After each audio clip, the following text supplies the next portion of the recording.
G'day guys, it's Phantom, and today I'm going to be talking about 3 films that I got to watch over the past weeks. 3 films that I somewhat wanted to talk about but put it on the side because of reasons. But the first one I have been wanting to talk for a while, and these reviews will be going from best to worst. Firstly, talking about Teenage Mutant Ninja Turtles Mutant Mayhem. This film was just so much fun. It just brings the light and the fun that the original Ninja Turtles shows and movies brought. But this is probably the best project that Ninja Turtles has to offer. The animated TV show that ran, I think it could be still running, I'm not too sure, a few years ago. That animated series is amazing. And the original movie is also very fun as well. The Michael Bay produced ones weren't all that, but I still kind of find those entertaining.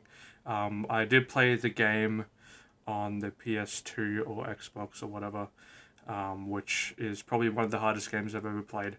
But seeing that Seth Rogen produced it and created it, I was giving it high hopes, and this film, as I said before, is just so much fun. They actually casted real teenagers to play the characters, like the other projects. So, you have modern day humor, you have teenage humor. They even used the word Riz, which I thought was pretty funny. But this film is so much fun. It still goes on the same story as the originals and kind of switches up a little bit, which I did like. I did like the changes that they had. My favorite character probably in the film is the villain, Superfly, played excellently by Ice Cube. He just brought so much charisma and so much, he was just so good, and all the jokes landed. The animation style as well is very inspired by Spider-Verse. You probably heard that heaps. But this honestly feels like these teenage turtles draw and animated the film. It's just amazing how animation has changed ever since Spider-Verse came out, which Disney hasn't been doing that much. They've been doing, realistic looking animation, not really stylizing it. But this film is extremely stylized, and it's just a great time. The only issues that I had was some of the story changes didn't really fit, and obviously with the same beats, it's kind of predictable. And some of the jokes were kind of cringy as well. But overall, this was a pretty fun film.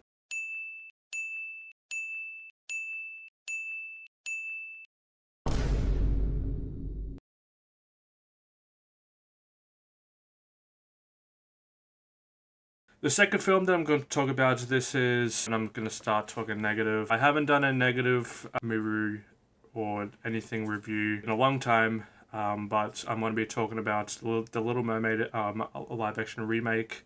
I have been putting this off for a long time because of all the controversies and everything surrounding the castings and the changes that they had in the film. With those changes, I do have issue with the swapping of race and everything surrounding that. Even though that I personally do like when they do, allow diversity in movies, because we need some more of the representation in film.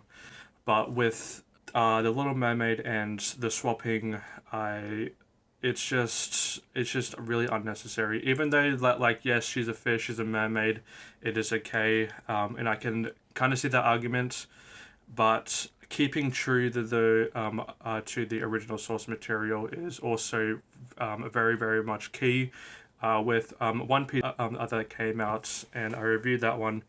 The race and the casting was spot on to their respective representation. I honestly, it is also very inconsistent because Halle Bailey is African American, and Javier Bardem, who plays the father, is Latina. So I don't really see how that mix, which they didn't really show in the film. But that's all I'm going to talk about that. The reason why I don't like this film is because it changes too much. It is still pretty much like the same story, but they put all the worst parts of the original and made it worse here.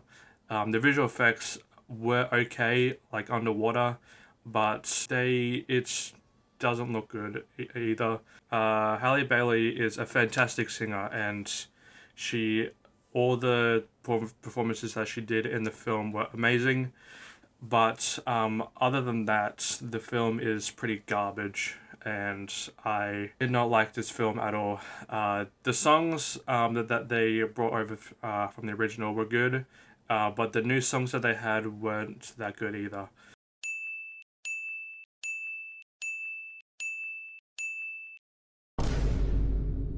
And the worst film that I watched was The Meg 2. This may be the worst film of the year. I don't really take up my time watching bad movies, but I watched the first Meg and I was like, oh yeah, I'll just watch this one, and it is worse than the first one.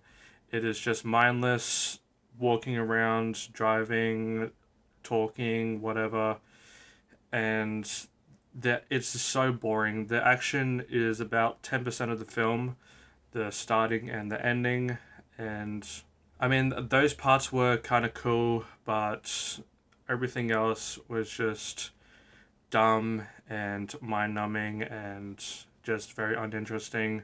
Jason Statham plays the exact same character that he plays in every single film that he's in, and all the surrounding characters are pretty terrible too, and it's just not fun at all. Honestly, don't want to talk about the film because it is so bad. And it is my first F. But yeah, that was my reviews of the 3 films. Tell me what bad films you want me to review, because I want to make an F-rated playlist for the worst of the worst films. I have an A+ playlist. I want an F1 because we need some bad films on the channel, I feel like. Anyway, that was my review of the 3 films that I watched. What were your thoughts? Have you seen them? And have a good one.